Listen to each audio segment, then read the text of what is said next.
Welcome to the podcast where we take a deep dive into the stories behind construction business leaders. We will share how they got started, how they found success, and the lessons learned along the way. I'm your host, Eric Fortenberry. Welcome to Builder Stories. Welcome back, everybody. Today I'm here with Mike Mitchell from Mitchell Construction. I'm super excited to have Mike on the podcast. He has been a longtime friend, been with us for several years now at JobTread. Been really incredible to watch his story and just watch him grow and build his business over the last, many years. So really excited to have you on. Welcome to Builder Stories, Mike. Yeah, thanks for having me. I'm excited to be here. Yeah, so why don't you go ahead and kind of give us your backstory. Who are you? How did you get into construction? What do you guys do? Tell us a little bit about that. Yeah, for sure. So my dad actually started in construction in 1978, and I kind of got on board right out of high school, or in the middle of high school, I should say. And at that time, we were doing a lot of new construction, mostly framing. Learned a lot that first 5 years of construction, which really led to me wanting to do more with the business. And I did more by actually kind of doing less. So as I got involved with the company, we niched down a little bit and didn't do so much of the new work, did a little bit smaller projects, started mostly working in the backyards, and fell into decks. And that's where we've really done the best, both with growing the company and, growing the people underneath us. Because one of the hardest things was to get out of the field, and now that we have a team of guys that are actually building the projects, it's really cool to see. Yeah, that's awesome. So what does your team look like today? How big is it? Kind of how's it structured? Yeah, so we have 3 crews in the field, and in the back end office, there's it's mostly family on the back side, but we've got 4 people working in the background, and then 2 of us doing sales. So altogether, there's 13 or 14 people depending on the day. Okay, and are your field crews, are they employees or are they 1099s? So for the decks alone, or anything carpentry related, it's all W-2 employees. But we do some projects that include pavers or covered porches that have electrical and roofing and plumbing and all that sort of thing. So anything carpentry related is W-2, but then we do subcontract out for some of those other trades. So a little bit of both. Gotcha. So what's your day-to-day look like these days?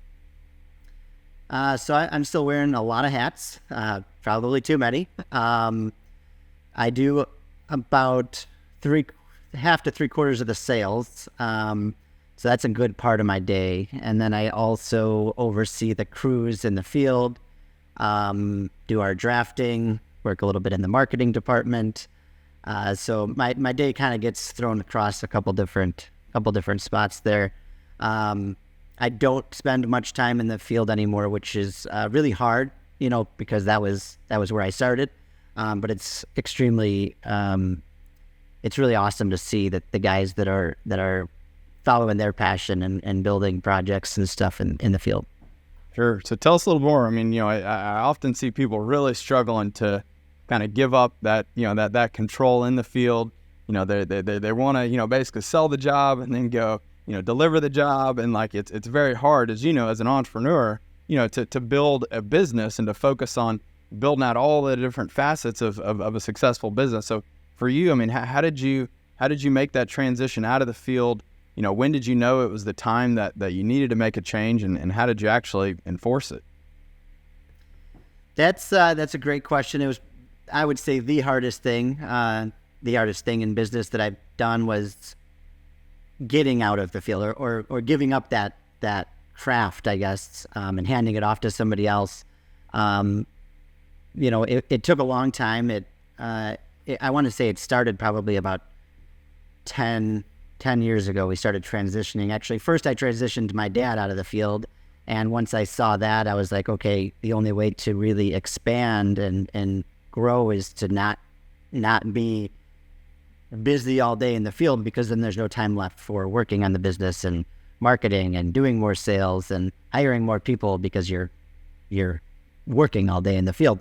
Not that that's a bad way to go either, but if you're looking to expand, it's impossible to do both, I guess, or all hats at the same time.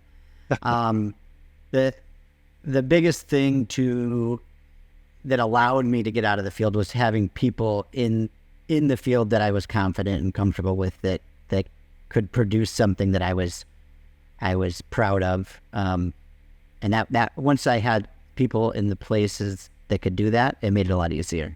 Yeah, totally agree. And I know a lot of times it's that we all know that as entrepreneurs we think we can do it the best, and so it's hard to kind of delegate and give up that control.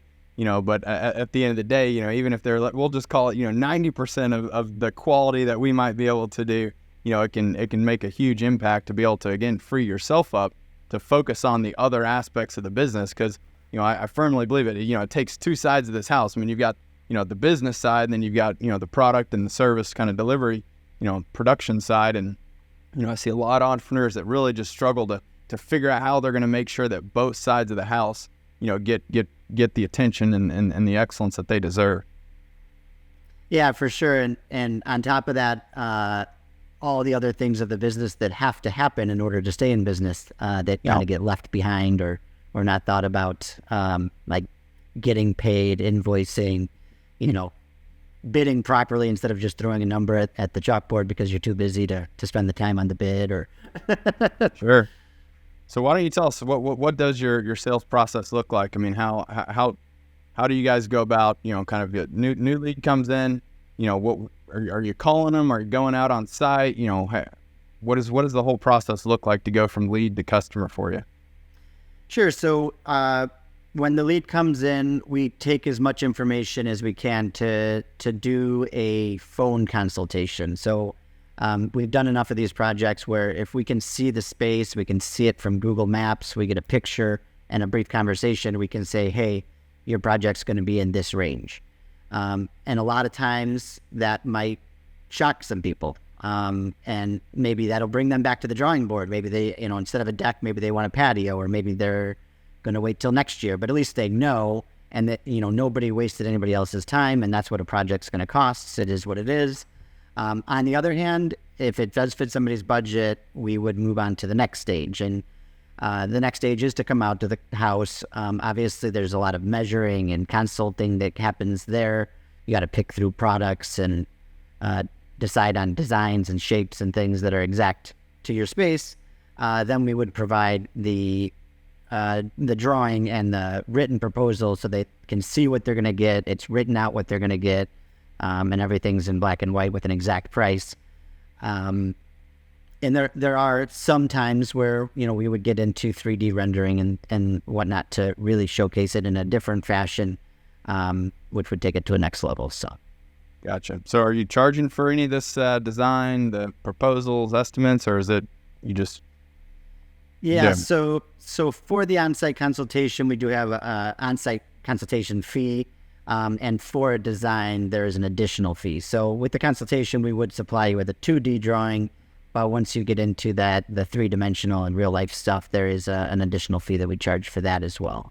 Gotcha. And does that deter some people, or do most people are willing to move forward and they just, assume you give them a credit, later in the process if they do, have you build the deck, or is that, just kind of part of the cost?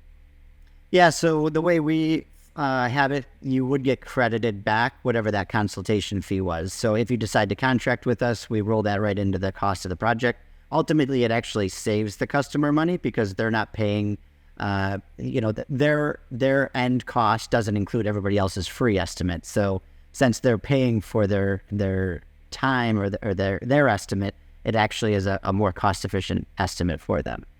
Yeah, that makes sense. And I'm 100% confident it'll be a much higher quality than what those guys coming out just kind of turning out something free and just seeing what sticks. Yeah, for sure. And on the other side of it, on my end, it actually puts a little bit more pressure on me to do a better job because now it's a paying customer, and it helps me go above and beyond further than maybe I would have if they weren't. Sure. So once you've got them, signed on the dotted line, they're ready to move forward with the project. What does that process look like from an operations, production standpoint? What's the total kind of rest of the project? How does that play out? So we try to take care of everything and make it as turnkey as possible. We do all the drawings, permits, take care of all the fees. We don't put any of the pressure on the homeowner. So it does typically take a while. Usually we'll say like 1 to 2 months to get a project from the point of signing up to actually producing it. Sometimes longer, depending on schedules and stuff too. But there's a time period there for getting all those ducks in a row, getting materials ordered, and but yeah, we try to take care of everything and let the customer just enjoy their space when it's done. Yeah, that's great. And from a kind of payment schedule standpoint, I mean, are you collecting deposit up front? Are you doing progress invoices? What's that look like for you? Because I see a lot of times people they're not collecting up front and along the way, and it puts a lot of risk on that customer being able to pay at the end of the job. So how have you guys mitigated that? So we typically have 3 payments. There's a down payment for a portion of it. Then once we start the project, which I call it on first delivery. So the first material delivery that comes to their house is the next payment. And then when the project is complete, it's the third one. That works for about 80% of our projects. Once it gets above a threshold, money-wise, we'll break it into 4 or 5, depending on how big the project is. Gotcha. What is your average project size, I guess, for a deck? This year we're looking at about $35,000 to $40,000 is our average project. Okay, that's great. And at the end of the project, are you guys asking for reviews, doing testimonials, collecting, information that helps fuel marketing and future leads? Absolutely, that's been a huge part of our growth was the reviews.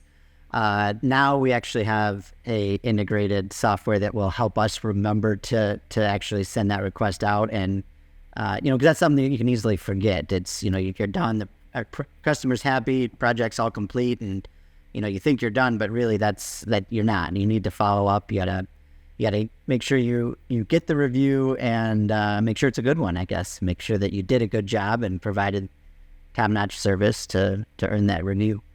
Yeah. So maybe you could tell us about a time where the job didn't go as expected, and how did you handle that and come back and try to make it right?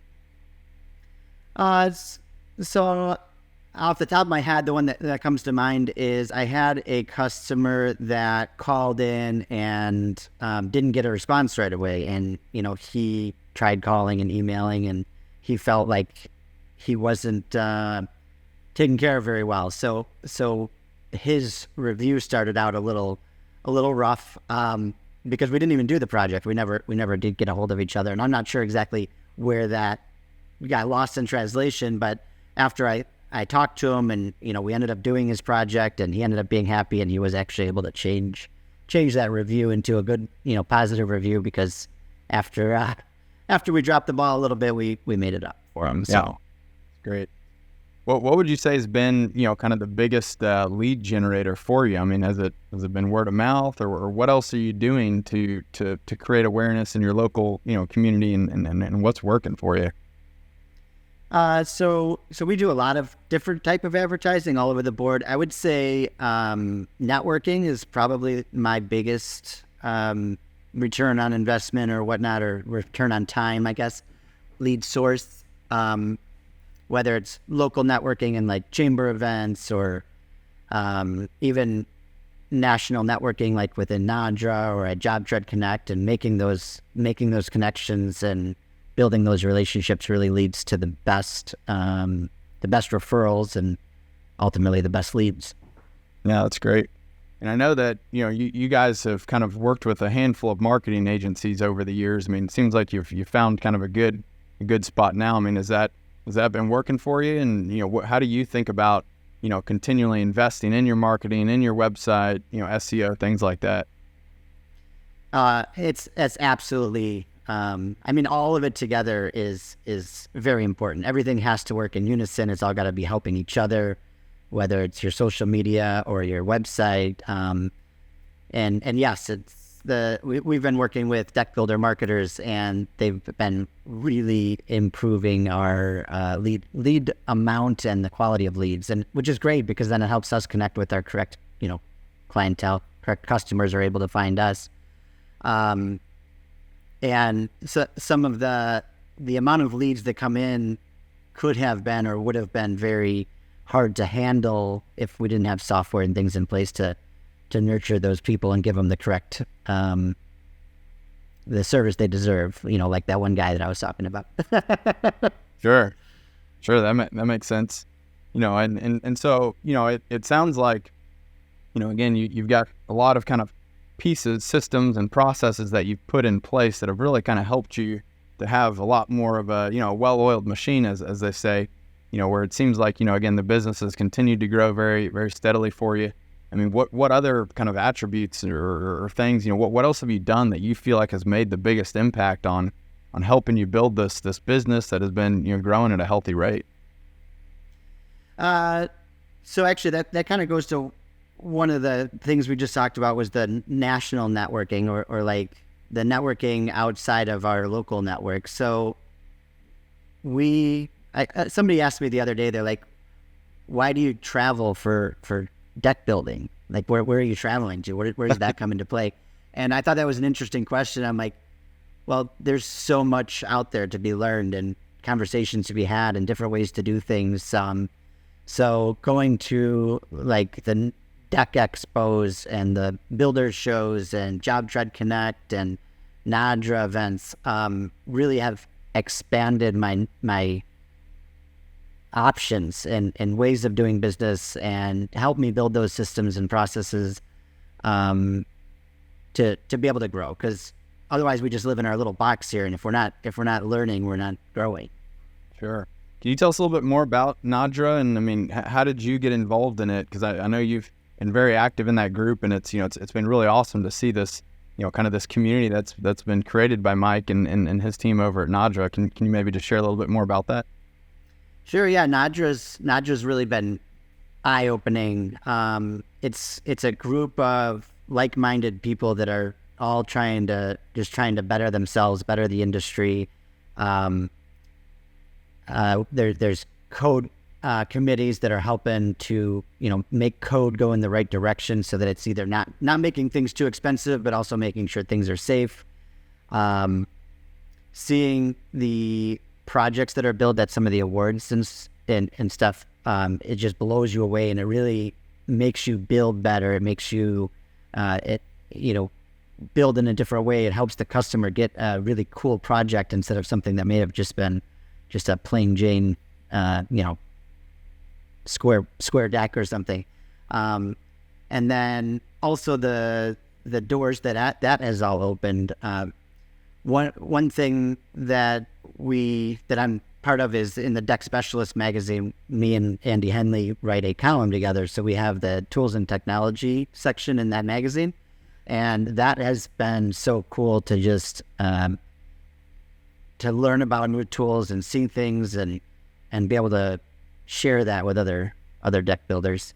And then on the other side of it, it's been super fulfilling on my end when other contractors come up and ask something. Like, if I can provide value to somebody else, that's such a great thing.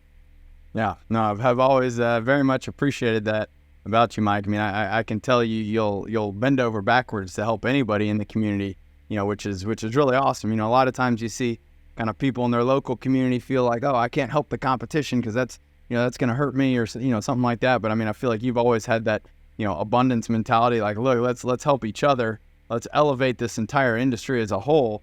And if everybody's doing better work, better quality, we can improve that, that reputation about contractors, just across the board. And I think you do a really good job, just kind of leading and, helping others, to improve. And, it sounds like it's, learning and education has been very helpful to you along the way. So you're really, I guess, kind of paying it forward, to help others out there. I mean, that's such great advice. So to go find those, those communities that are, whatever industry you may be in, whether it's decks, it's pools, it's remodeling, it's home building. Like, there are so many great opportunities for people to get involved, and it's so important to take the time to go and continually invest in yourself and your own skills, whether, is trade related, kind of different products, materials, all the new innovations that are coming out, or just, again, just general leadership skills that you can improve to build a better business. And, I think you've always been very, very active and involved in all those different areas. And, it's clearly paying off and it's working.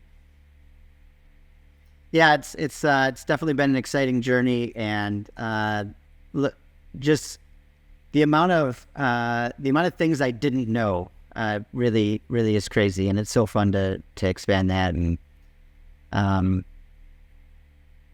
yeah. I mean, one other thing that I've been really, kind of, it's been interesting to watch, because, obviously we're involved in a lot of the different, industries here, but like the thing that I've seen the most in the decking space is like, there's just like so many, the manufacturers, they're so involved, and they've created these loyal communities and these followings and these programs where they're also providing tons of education, loyalty programs, reward programs. I mean, what would you say, like, how have you, been able to leverage, kind of what the manufacturers are doing to help improve your business? And how would you recommend others that may not have, a great relationship, or may not kind of, have figured out how to tap into those? How do they get more involved with, the different manufacturers out there? Yeah, that's a good point too. I should have mentioned that. That's another part of travel, and seeing the world and talking to the manufacturers has been a big integral part as well. Whether they're bringing different contractors together, or putting programs together for you to help your business, they can definitely be a good lever to expand for sure. And also with knowledge, they're more and more are training us as contractors on not only their product, but how to grow the business as well. Because without our businesses growing, their businesses aren't going to grow. So it's, a win-win for everybody. And it's always great to get together with them, whether it's at again, at one of those events, or they sometimes can have events they put on themselves, or even just seeing them at your local lumber yard. Like, we have an event this weekend at our lumberyard where all the manufacturers are going to be there, and I think all contractors should go, even though, they might think that it's for the consumer to go and see the product. Really, we should all be going to meet the manufacturers, learn from them, and see how we can utilize maybe some of their products in our jobs. Yeah, I mean, it's such a great opportunity to, again, just develop that relationship. And then, look, if anything ever goes wrong, like, you've got a direct contact with someone, who can help you navigate, whether it's a warranty issue or some sort of product, an installation issue. You've got questions. Like, I think, developing those relationships with the local field reps, and most people don't realize, like, all of these manufacturers, they tend to have local people out there, and you just need to reach out and kind of figure out, who your local person is. I mean, I hear a lot of times they'll even come out to you to kind of show you some of those new products and materials, and kind of give you some, really some on-site tips and tricks. And, it's a free resource that, again, why not tap into? Yeah, that's a great point too. Like, seeing those products firsthand and having the ability to use them has been a big kind of leapfrog for us. I've always been, or tried to be, on the forefront of what's coming up, and using the best, giving the customer the best possible product. So to see those new and upcoming things come up, and be able to put them to the test before they're sometimes even out to market has really helped. Where would you say you get your, what have been like great kind of sources of inspiration for you? When you get a client that's like, hey, I want to do something unique and different, you've got a different set of, kind of requirements here. Like, where do you go to kind of get inspiration for your builds? I get a lot of inspiration off Instagram, actually. There's a big deck community in Instagram, and it's it's really fun to scroll through and see all the different styles and products and how they're using products in different ways, and the enormous amount of builds that you would never even know existed if it wasn't for social media. So I'd say Instagram's been a big one, and then between the NADRA awards and like some of the manufacturers awards that they put on, there's just some phenomenal work that you could scroll through for days and pick something out of that would help you. Do you have a favorite deck build that you've done that, you just, you got a piece of hardware that you want to hang your hat on there, anything that, maybe not your biggest build, but just kind of even a challenging one or something that had, some aesthetic pleasing design to it, or like, what are your favorite projects there? Well, actually, one of my favorite ones is kind of cool because we have the follow-up project of it coming up. So we did a project that had an M inlay in it for the guy's last name, or his last name had an M in it. So we put that letter in his deck, and now that was the back project. Now he wants to do his front porch, and we're actually going to do a carpet inlay with his, with an M in it on the front porch as well. So that was an exciting one. Also, I mean, there's been a couple of cool ones through the years. One I'm really excited about right now that we're in the process of has some of the new IG rail. I don't know if you've heard of that one, but it's a frameless glass rail. So with Bobby Parks. It is, yeah.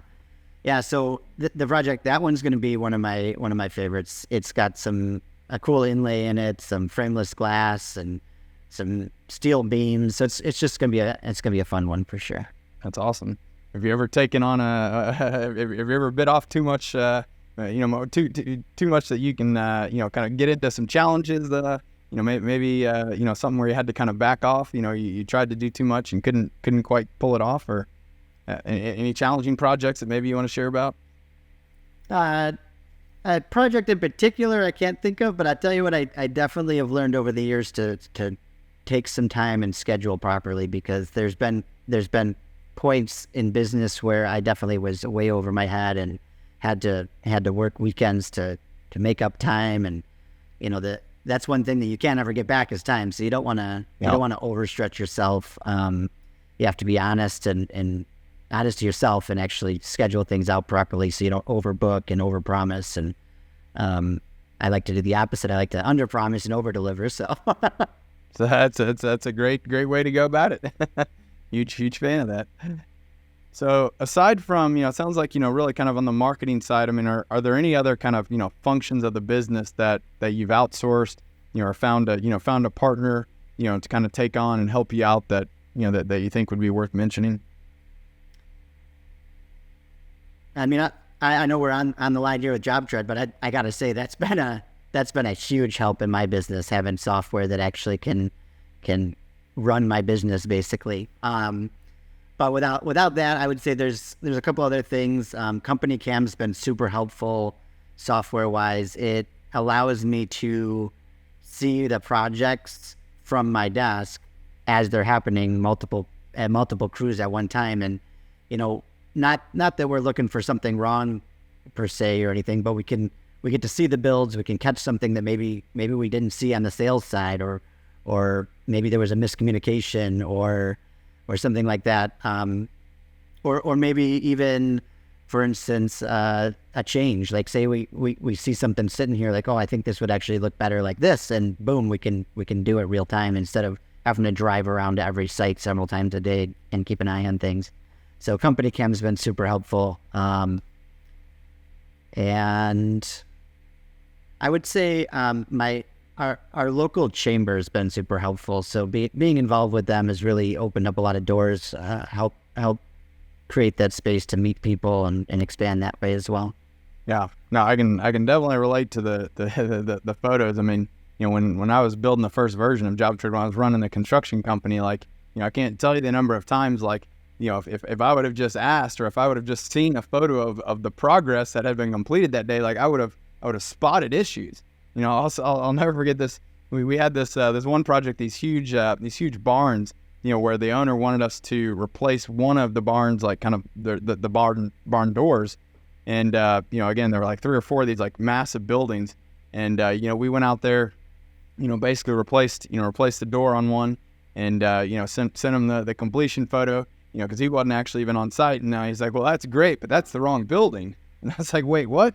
I went back, kind of looked at the plans, looked at the photos. Oh my goodness. Like, it's just like so like, crazy to think that like we literally just did all this work and I had to send the guys back out to go redo it. And it's like if they would have just kind of sent me the progress, when they got there and I could see that in real time. I mean, that was one of the big things that like, helped us to be able to scale our business, where I didn't have to go out to every single job site to check in and babysit and do all that. Like I could see that at the end of every day, having the guys submit their daily logs and just show me, give me visuals to see what's been completed, where we at. It's so helpful to spot those issues ahead of time instead of, finding out from the customer at the end of the project. It's a very, very great tool to be able to have that in JobTread and, or, Company Cam, other apps, just again, however you collect those photos. I think it's so important. Yeah. Even on the front end, I've heard stories from one or two other builders where they had similar story where they, cause you sign up the job, you get all the permits, everything's ready to go. And maybe the wrong address got put on that permit, right? And the crew shows up, they got a deck to tear down, they tear the deck down and get to work, right? Well, Company Cam or any integrated video or photos would certainly help in the situation where you end up at that wrong house. So at least when you get to the job site, you can pull up and take your before pictures, make make sure that those match the before pictures that are already on there. And that's just one easy way to make sure you're at the right project. Yeah, I think one of the worst stories I'd heard. I mean, obviously, if you tear down someone's deck, I mean, at least you can put it back. I heard this one crew though, they went out and they took out this like 100-year tree out of someone's front yard that like it was the wrong it was the neighbors, and they weren't wanting that tree, and you can't put that tree back. I mean, it was total disaster, really terrible. And they were like about to try to sell the house too. And this is like a huge asset. So yeah, that was a tough situation. So definitely always want to double check the plans, the photos, before doing anything major like that would be my advice. That's a tough one there. Yeah, there's no putting that tree back. Oh man. What, as you kind of think about, the business and how it's evolved over the years, I mean, what would you say, you've been able to do, like in regards to kind of creating, a solid culture, building a great team? I know you've kind of maybe, had challenges in the past, sort of going through different employees and things like that. Like, do you have any tips on, how you found your people and how you keep them motivated, feeling part of the culture? Yeah, for sure. Well, first and foremost, I was building for several years, so I have that. I know how it feels to be in that position, so I know how I would want to be treated, and I try to treat everybody like that, like how I would, if I had a person that was helping guide me through my career, I would treat them just like that. So I also try to make sure there's plenty of focus on there's like a life-work balance, and try to keep the hours to a minimum, or not a minimum, but try to keep weeks as scheduled as possible so that life doesn't get pushed away. You always got to take care of family and everything first. So that's been a big part of it. We do try to do some fun things together that I need to definitely put a little bit more effort into. I try to do my team building exercises and stuff, but I need to definitely work on that a little more. And then also the freedom that the guys have. We try not to put like hard numbers on start times and end times and things like that. Like we're real flexible on, as long as we can have a plan, I'm fine with the plan. Sure. Do you guys have any issues with the weather? You're up in the Chicago area, right? Or Illinois? Yeah. Weather is probably one of the harder things to deal with in scheduling.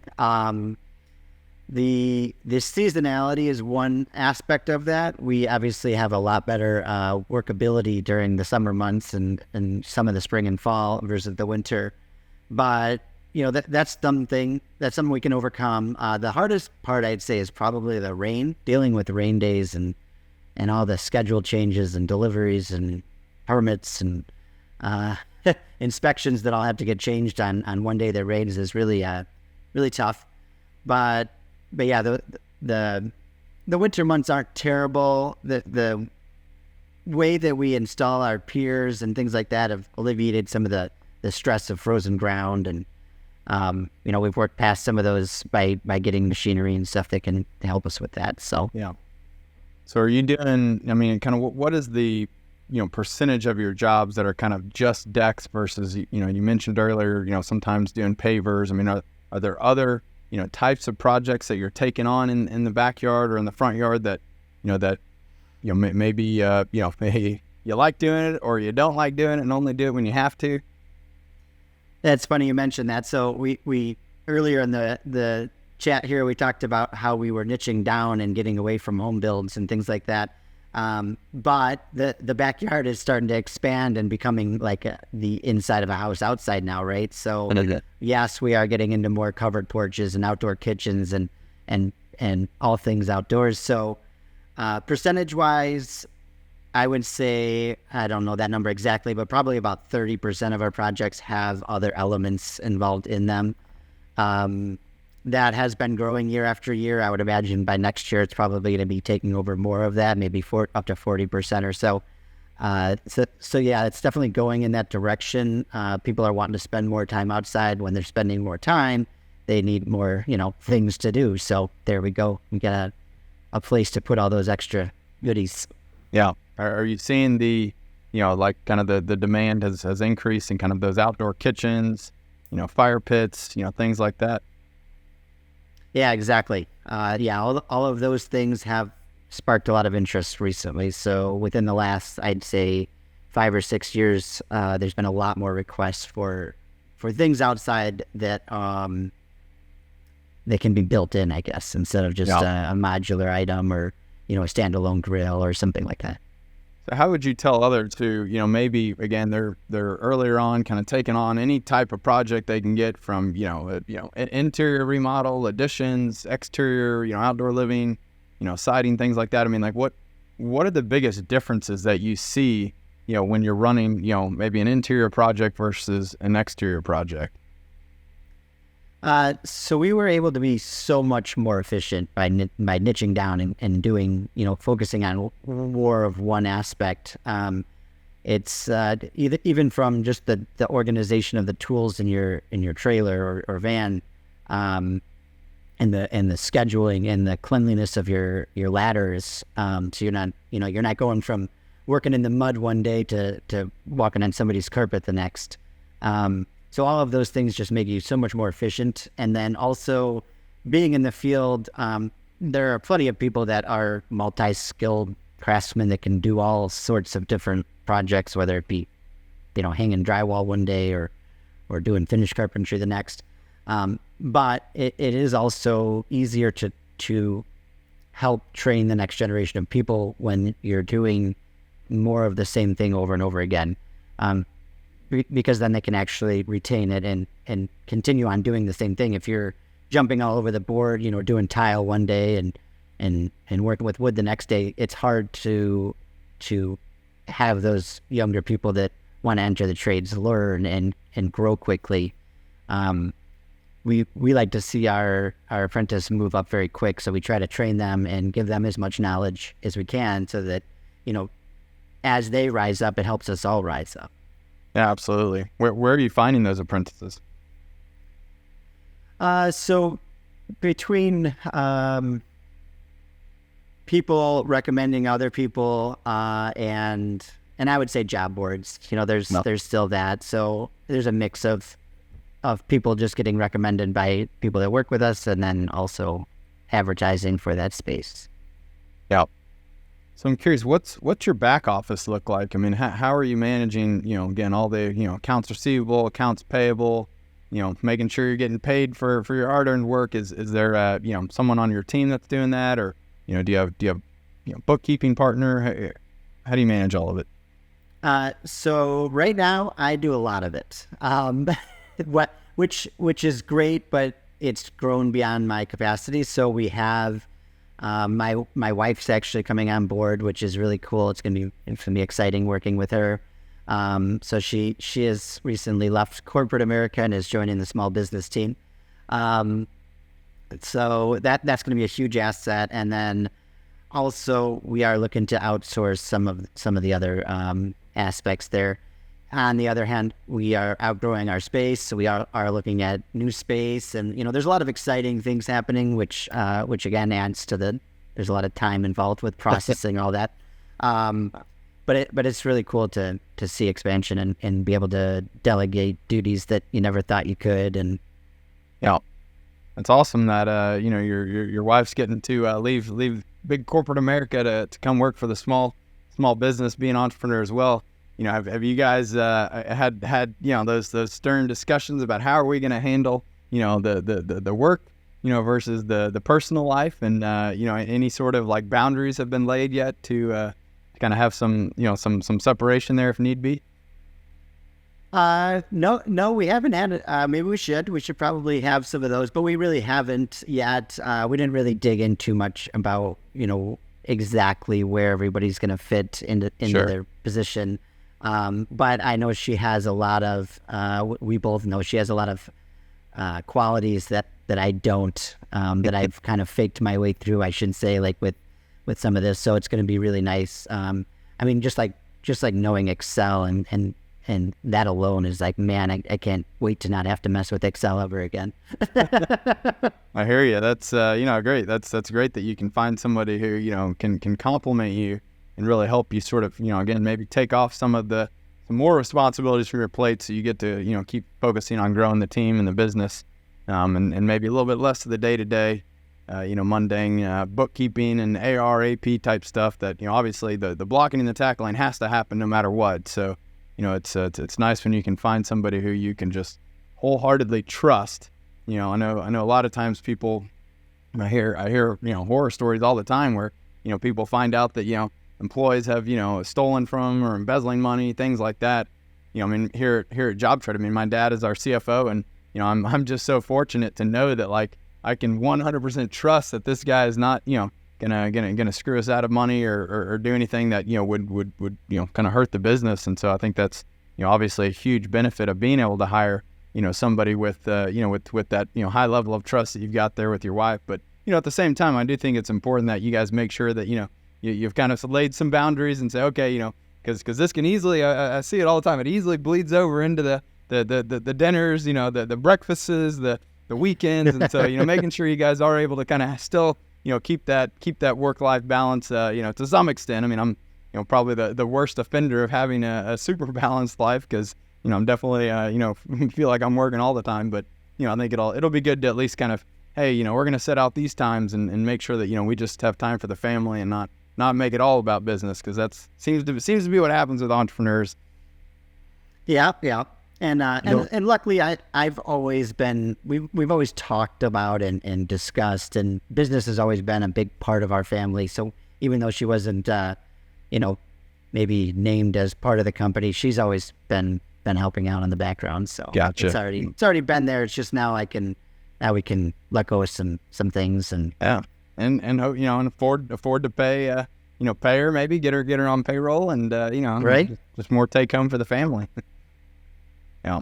So where do you see yourself taking the business? Like what's the the 5-year, 10-year vision for Mitchell Construction? What do you want out of this?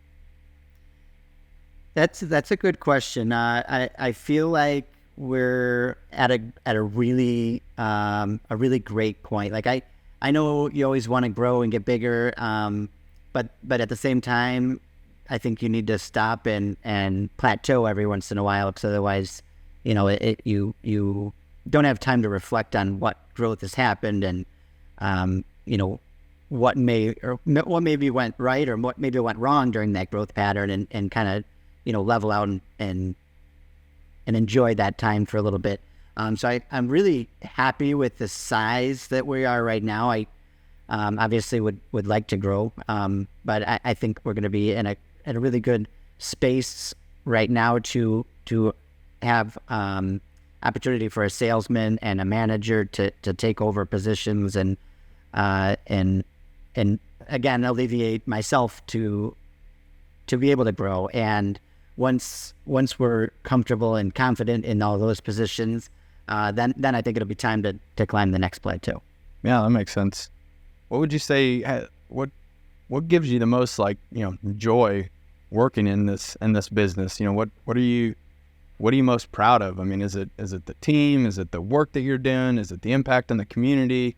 What makes you the happiest? What's the joy that you get out of it? So a couple things. Well, going back, it used to be the actual like physical project that that your hands built. That was something that you just can't explain. After you've built it and you've seen what you just put together, it was really cool. Now that I don't physically get to do that, it's a whole different view on it.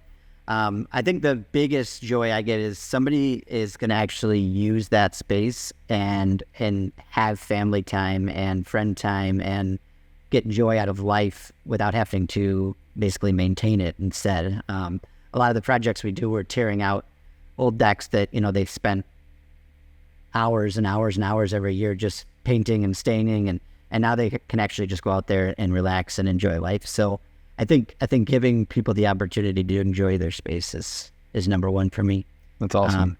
And then also the other thing is giving our guys the opportunity to learn a craft and grow their own career within our company is really cool to see too. So I like having that option for people to actually have a career.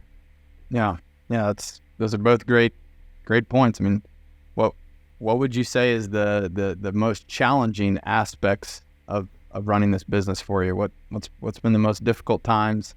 Those times where you feel like you got down in a dark place and you're worried about the future. Like what have been those challenges for you? I mean, there's lots of those. There's plenty of those to go around. In this business, there's a lot of forecasting that's hard to see, whether there's up or downs and leads coming in and sales going out. So I would say probably watching that calendar flow, ebbs and flows, is one of the more stressful things that I've dealt with. Not that we haven't really been low on work, per se in the last long time, but I also have gone through like the 2008 recession in the construction world. So having that stress of, just making sure if I'm going to build this team, I want to make sure I have the work for them. Which hasn't been a problem at all, but it's always in the back of your mind. And other than that, the positions that we get put into, like when a vehicle breaks down, and coming up with solutions to fix those sort of problems has been tough. Not even with new vehicles, it's like you can't even get parts these days, right? So we just had a van break down the other day, and it was like a month before we could get parts for it. And, those sort of things really, they're tough to deal with. Yeah. Have you seen, like, has the economy had an impact on your business? And I mean, has inflation, slowed it down at all, or any kind of larger forces here that have made it harder for you? Fortunately, while inflation's been happening, I've been able to job cost and see that I need to raise our prices to keep up with it. So that hasn't impacted the bottom line too much. There was a couple jobs there, that were maybe not forecasted properly.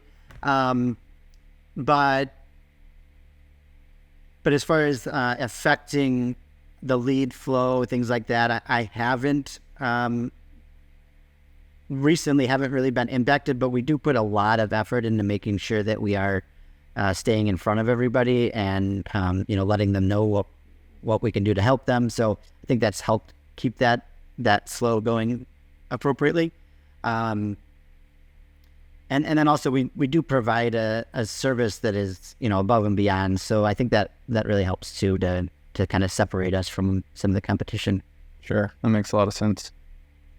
I appreciate you sharing all this with us. I'm curious, if you were to think back, about everything you learned over the years, and again, kind of thinking about for others who may be much earlier on in their career, earlier on in their entrepreneurial journey, thinking about starting a business or maybe just got into it, do you have any advice that you would share with them about just anything you wish that you would have known, that now that would have helped you to maybe overcome some of those hurdles early on.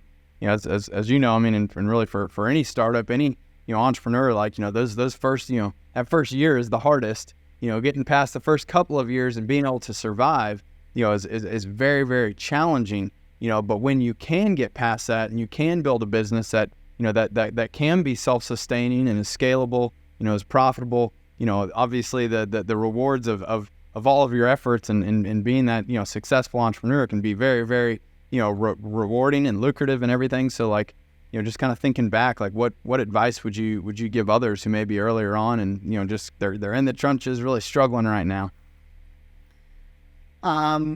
So one thing for sure is patience. I know that a lot of entrepreneurs think that things can happen real quick, and that is one thing I've learned is patience is a virtue for sure. Communication for me has been a huge thing. Open communication, whether it be with your team or your clients or whoever you're talking to, like being open and honest and really just laying it all out there has really helped us. Because things happen, things come up, but if as long as we can talk about it and everybody's on the same page, we can work through it. And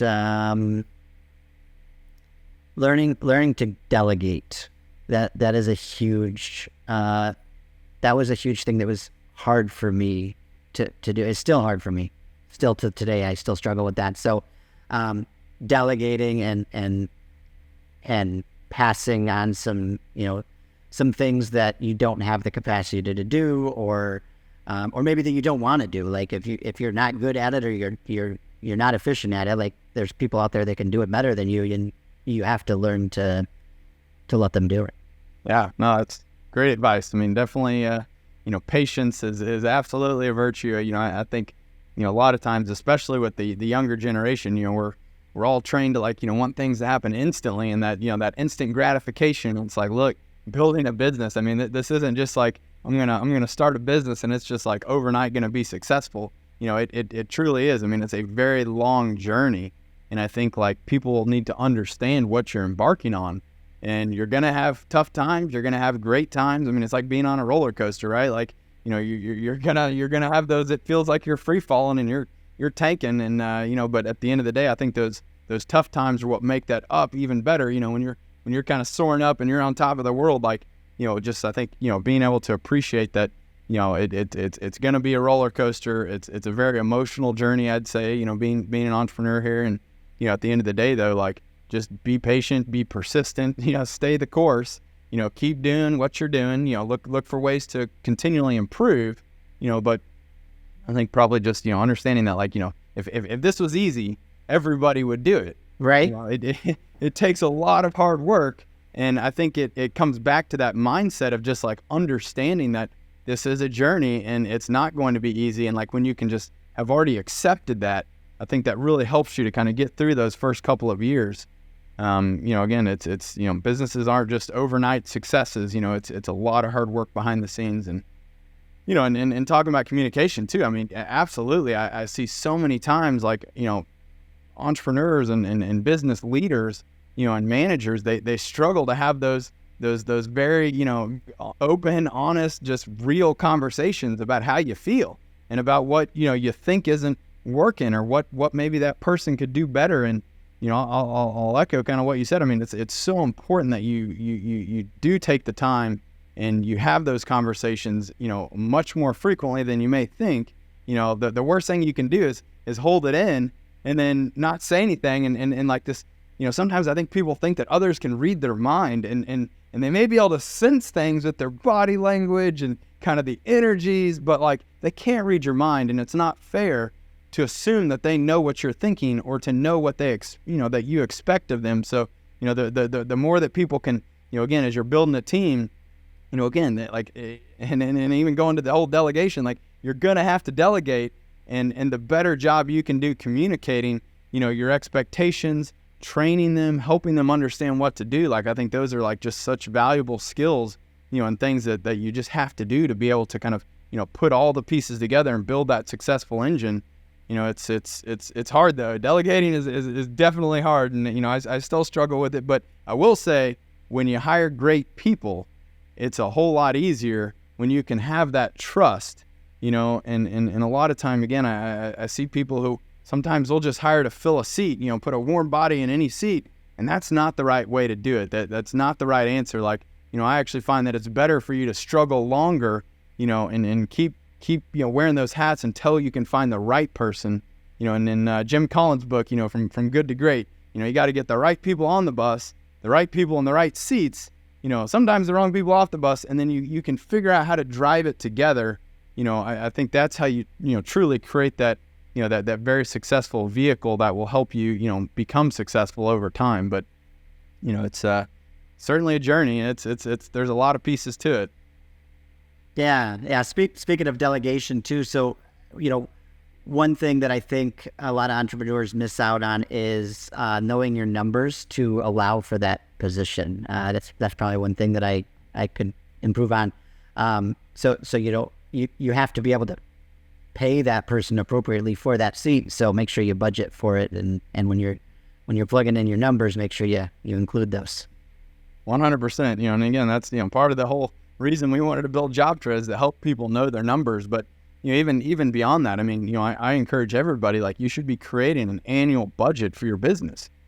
Like, look at what are you expecting to do from a top line revenue, and again, maybe you can figure out how many leads do we need to bring in through our website or through our advertising or whatever, and then based on our our conversion rate, how many customers do we need to win every month, and then what's that average that average price per project, and then obviously you should understand kind of what your your profit margins are there, what's your gross profit going to be from that, and then ultimately what are all of your overhead expenses down to that net income, but like at the end of the day, like, creating a budget is so important. And maybe not everybody loves Excel, but like, I encourage you to even start simple. You're gonna have to make assumptions. They're no matter what, especially starting off early on, like, you're gonna make assumptions and they may not be right. But even if they're not right, that's okay, because as you go along, you can start to look at your data, your historical, your actuals, and say, hey, well, we estimated it was going to be this, but it actually came in like this. Maybe it was over, maybe it was under. And so, like, as you collect more and more information, and as you go throughout the year, you can track your progress against your budget and against your projections, and that will then help you, make adjustments. Maybe you realize you're not getting enough leads at the top of the funnel. Maybe we need to invest more in advertising. Or maybe you realize your profit margins aren't where you're expecting them to be, and maybe you need to focus on that, or maybe you need to increase your price. Like, whatever it may be, like, I think really taking a budgeted approach will then also help you understand when to hire people. If you need to have these growth numbers, or you need to be able to manage more concurrent projects to hit those goals, then that's what tells you when you can afford to hire people, when you need to hire people, and that will help you again build a much more financially scalable and successful business. So it's something that early on, you're going to wear every hat, but you got to figure out the right time to sort of delegate and kind of build out that team around you. Make sure they're the right team too. But it's a lot, and I hope that everybody kind of being able to listen to your story, Mike, and just hear how you've been able to build Mitchell Construction has taken away some a couple nuggets here that might help them improve their business. But again, it's been really awesome getting to watch you over the years and how you've continued to build out your company.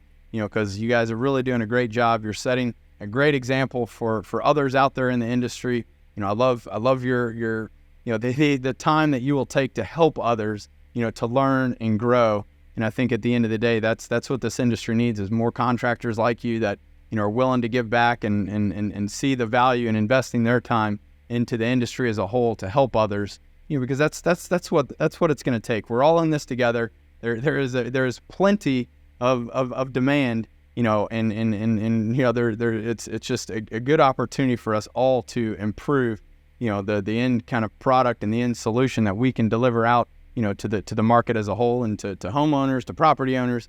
So it's something that I think you're just doing such a great job, leading by example, and I appreciate everything that you've done for not only the JobTread community and the Nodra community and the industry as a whole, because it doesn't go unnoticed. We see what you're doing, and the impact is way beyond just you and your business. So thank you. I appreciate all that. That was awesome. Good to hear. Thank you. And yeah, I enjoy helping other contractors, even local guys. It's raise what does the saying go with the raising tides? Rising tide lifts all boats. That's the right. one I was looking for right there. Yep. Yeah. One of my favorite sayings. Yep. All right, Mike. Well, look, again, I really appreciate you coming on, taking the time to share your story, kind of some of the lessons that you've learned, those things that are most important to you in your business. They've helped you, hopefully that will be a benefit to other people. And yeah, I can't wait to see you next. I guess it'll probably be Deck Expo, which is in Dallas this year in November. So. Oh yeah, nice. Right in your hometown there. Yeah, awesome. I'm really excited about it. We're looking at even trying to do potentially like some sort of an event, either before or after the conference. Again, we want to just continue to do what we can to provide more educational opportunities for people learning, how to get into the deck building, or existing people how to improve the business. It's I think there's a good opportunity for us, and we're just excited that it's coming to Dallas, because that makes it a whole lot easier for my team to get even more involved in playing and whatnot. But yeah, if I don't see you before then, I look forward to having a beer with you and getting to chat about how the year's turned out for you. But you're doing a great thing. Keep growing, keep building. Look forward to seeing all your continued success. Awesome. And thanks for having me on here. It was a good time. Absolutely. See ya. Thanks for joining us for this episode of Builder Stories. We hope you enjoyed the conversation and gained valuable insights that can help you in your journey along the way. Don't forget to subscribe to the show and leave us a review. And as always, if you or someone you know has a story to share, please contact us at builderstories.com. We'd love to hear from you. I'm Eric Fortenberry, and remember, every builder has a unique story. Keep building yours.